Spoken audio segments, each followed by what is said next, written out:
j'ai rencontré Michel Bernard, professeur honoraire à la Sorbonne, directeur de collection chez l'Harmattan. Je lui ai parlé de cette idée.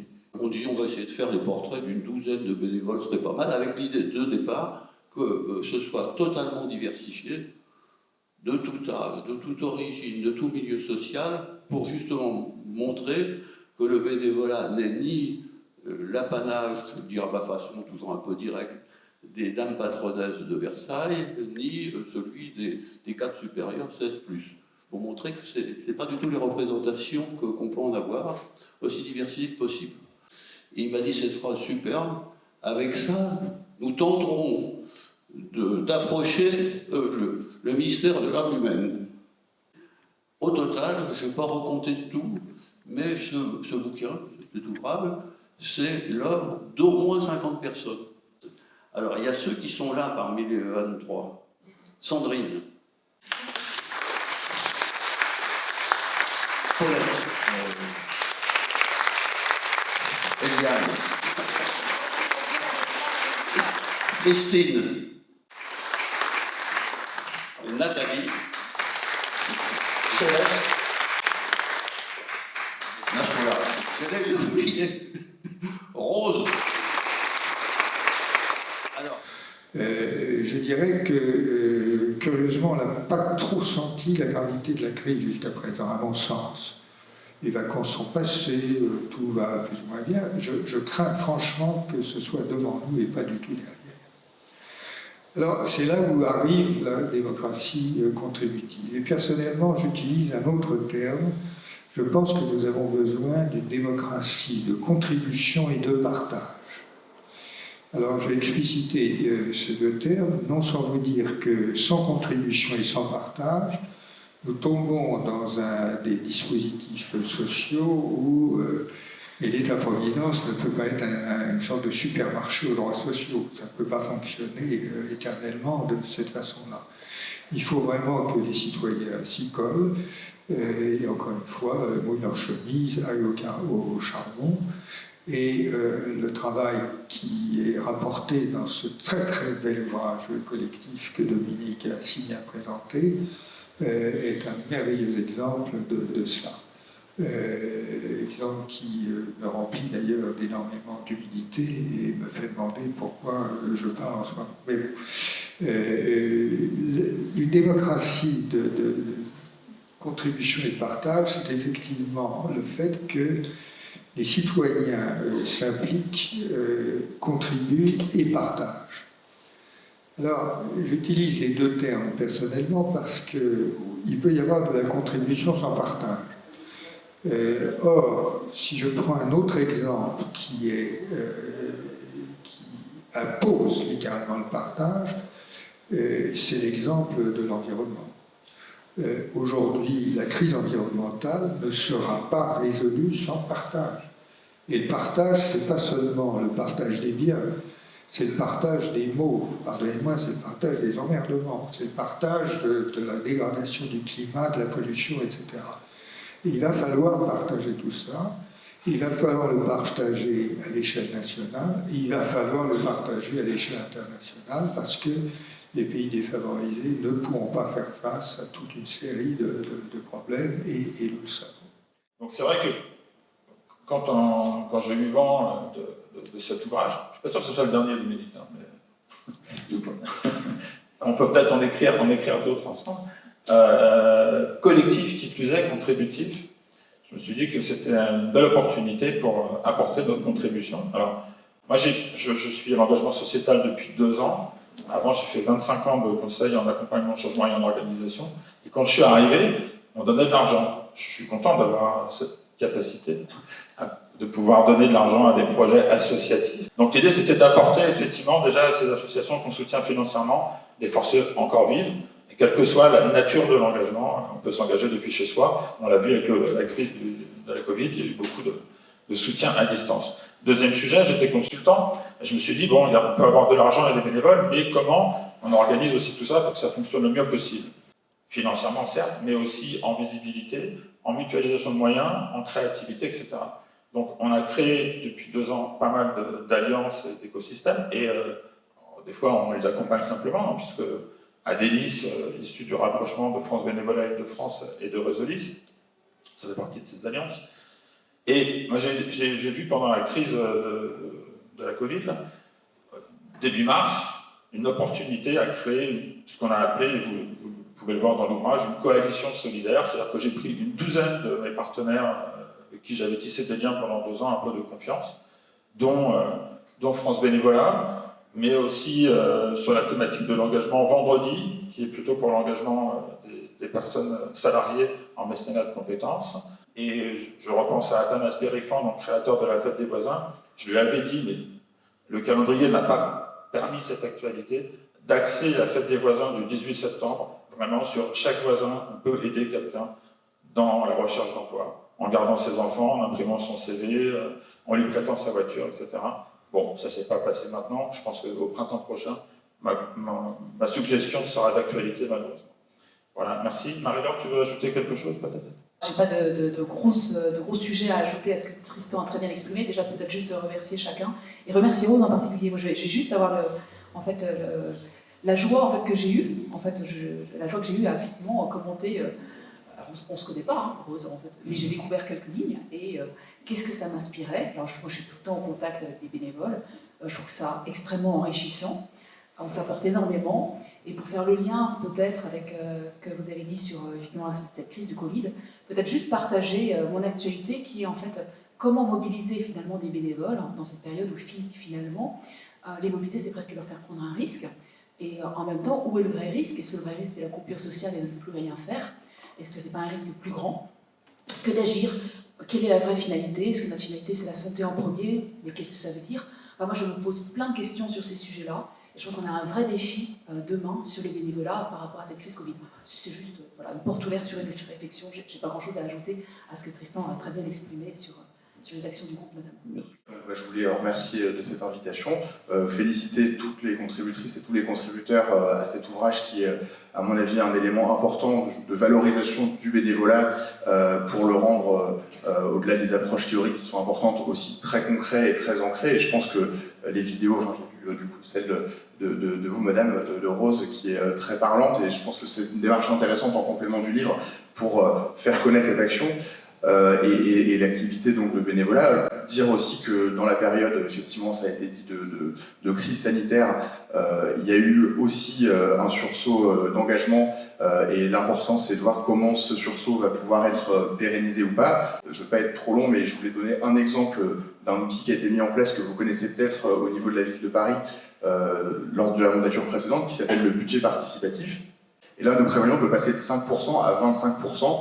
Donc, ça veut dire qu'on va changer d'échelle d'ambition sur la façon d'associer le tissu social parisien et les habitants à la conception des politiques et à leur mise en œuvre et à leur suivi. Donc voilà, c'est aussi une forme d'engagement nouveau qui est permis en lien avec donc, des associations par la ville de Paris. Et ça va être encore plus nécessaire avec la crise sociale et économique qui va être sans doute durable et qui va nécessiter que, pour être résiliente, toute la société s'engage les uns avec les autres. Voilà, merci en tout cas pour votre accueil. Merci. Je remercie les bénévoles. Franchement, vous avez un rôle vraiment actif pour nous en tant que réfugiés, parce que nous avons tout quitté notre pays à cause des difficultés et nous avons pris 1000 morts pour venir jusqu'en France et en plus ici de commencer tout à zéro. C'est très compliqué. En tant que réfugiés, demandeurs d'asile, nous avons besoin vraiment de votre soutien. Surtout, la première chose importante, c'est la langue.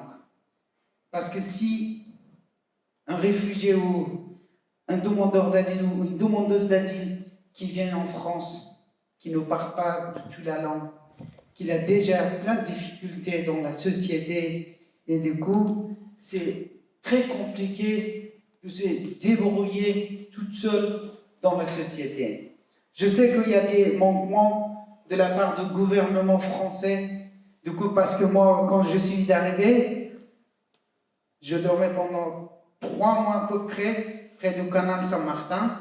Je pense que nous avons dérangé un certain d'entre vous, parce que comme vous vivez, je pense que vous habitez dans ce quartier-là, du coup, je sais qu'il y avait des manquements, mais heureusement qu'à côté du gouvernement français, heureusement, il y a le peuple français. Je suis en deuxième année à l'université de Paris, Université Paris-Est Créteil, et en plus, je suis interprète officiel à la Cour nationale de droit d'asile. Et là, j'aimerais bien apporter plein de choses pour la France, pour le peuple français et en plus pour les gens qui ont dû quitter leur pays comme moi, qui sont dans des situations hyper compliquées, qu'ils vivent très pauvrement. Et même quand je suis disponible, je les aide. Et je suis actuellement bénévole chez France Air d'Asile. De temps en temps, je vais chez Français Langue d'Accueil et j'aimerais bien finir d'abord les études. Et en plus, je retourne à ma vie bénévolat et je serai comme vous et j'aimerais bien apporter plein de choses pour la France, pour le peuple français et pour moi-même. Merci énormément. Donc aujourd'hui, je travaille à la Société Générale, je suis conseillère de la clientèle professionnelle, pardon. Donc je suis partie de ce statut pour être là où je suis aujourd'hui. C'est que du bonheur, parce qu'en plus je viens d'accéder à la propriété, quelque chose qui était pour moi impossible, enfin impensable, vu les conditions dans lesquelles je suis arrivée. Donc aujourd'hui, mon but, c'est vraiment de pouvoir partager mon histoire, apporter à toutes ces personnes qui arrivent et qui pensent que c'est compliqué, on ne peut pas s'en sortir, pas qu'aux personnes qui viennent d'arriver en fait, aux Français même, aux femmes, de leur dire que voilà, il n'est jamais trop tard, on peut repartir à tout âge. Moi j'ai repris les études, j'avais 32 ans, j'avais 3 enfants dont un bébé, j'ai tout refait. On peut partir de zéro et reconstruire sa vie à tout moment. Donc mon but aujourd'hui c'est vraiment de partager mon expérience. Justement, j'en profite pour vous dire que si vous avez des contacts dans des associations, avec des jeunes, si vous avez besoin de quelqu'un qui vient, de quelqu'un pour leur donner ce goût de motivation, n'hésitez pas à appeler moi. J'adore faire ça parce que je pense que c'est un devoir pour moi de rendre ce que j'ai reçu. Aujourd'hui, je vais à la mission locale quand je peux les lundis, apporter mon aide aux jeunes de la mission locale parce que je suis passée par la mission locale et quand j'arrive, c'est compliqué. C'est-à-dire, au départ, c'est compliqué, comme ça a été compliqué pour beaucoup d'autres jeunes de ma cité aussi. J'échange avec eux, avec des mères de famille qui ne travaillent pas dans des associations, les Restaurants du Cœur, tous ces anciens que j'ai rencontrés. Donc, allez les voir, allez les porter, allez les soutenir. Et j'ai remarqué que quand je parle de mon histoire, ça change tout. Ils sont plus ouverts à la discussion, ils comprennent qu'il y a un exemple concret en face d'eux et que c'est possible. Donc aujourd'hui, j'aimerais vraiment vous remercier et remercier France Bénévolat que j'ai pu rencontrer comme ça par hasard, parce que justement, je participe à un concours et j'ai fouillé sur Internet, j'ai rencontré France Bénévolat, je suis allée rencontrer Dominique qui m'a apporté, qui m'a dit voilà, nous on t'apportera le soutien dont tu as besoin pour pouvoir arriver à ton objectif, donc créer une structure plus grande, pourquoi pas, et aider le maximum de personnes. Mais vraiment, c'est ce qui me tient à cœur. Aujourd'hui, j'ai une activité professionnelle, mais la satisfaction que je ressens, moi, c'est quand je peux apporter à quelqu'un, à une famille, à un enfant, à un jeune, c'est vraiment ce qui me porte. Donc n'hésitez pas, si jamais vous avez des contacts, c'est avec grand plaisir que je viendrai. Et merci infiniment pour ce que vous faites, merci infiniment pour tout. Voilà, merci beaucoup. Patrick parlait tout à l'heure de délinquance sous main de justice. Je vais vous raconter un petit parcours d'un jeune qui sort de prison, qui vient me voir. On est dans des quartiers QPV, c'est difficile.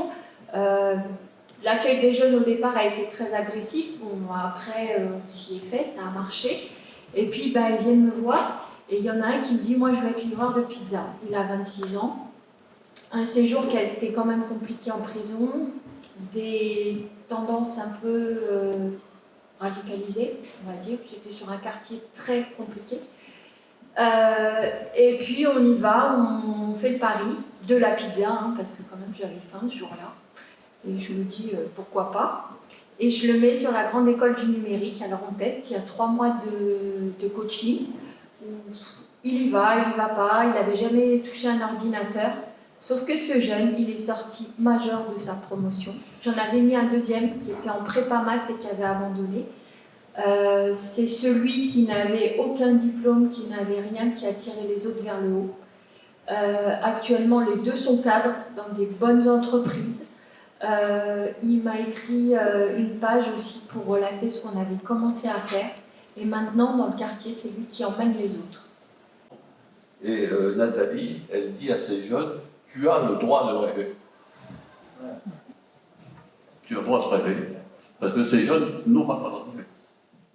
J'ai pu proposer à des étudiants donc, qui sont en troisième année en licence à la Sorbonne, faculté des lettres, pas des sciences malheureusement, des projets qui sont très apprenants pour eux parce qu'ils découvrent, ils découvrent que quand on donne, on reçoit. Et donc ils ont découvert que par l'humain, en aidant, alors avec des compétences, parfois animation de théâtre, atelier d'écriture, en aidant les autres, ils apprenaient eux-mêmes, ils apprenaient à s'organiser, à communiquer entre eux et à réaliser quelque chose dont ils étaient fiers.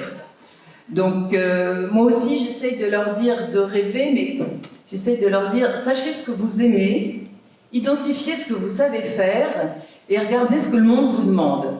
Et si vous pouvez mettre les trois en lien, vous aurez du sens dans votre travail, vous serez utile et vous serez bien dans ce que vous faites.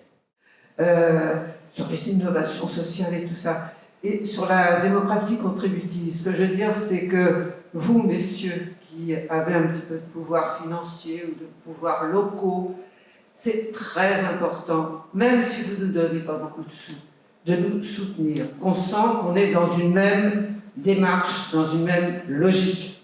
Hein. Ça, c'est vrai pour toutes les associations, c'est vrai pour tous les bénévoles, et on va finir par le joli petit plus du bénévolat. P, plaisir. L, lien social. U, utilité. Et S, sens. C'est les 4 piliers du bénévolat. Vous avez besoin d'avoir ça pour le faire, parce qu'on ne va pas faire n'importe quoi, n'importe où, s'il n'y a pas un peu de sens. Et c'est vrai pour tout le monde, quel qu'il soit. Toutes les personnes qu'on reçoit dans les permanences, en fait, c'est ce que tout le monde recherche. Voilà, c'était juste comme ça. Et n'oubliez pas qu'on a besoin de soutien dans tous les sens du terme.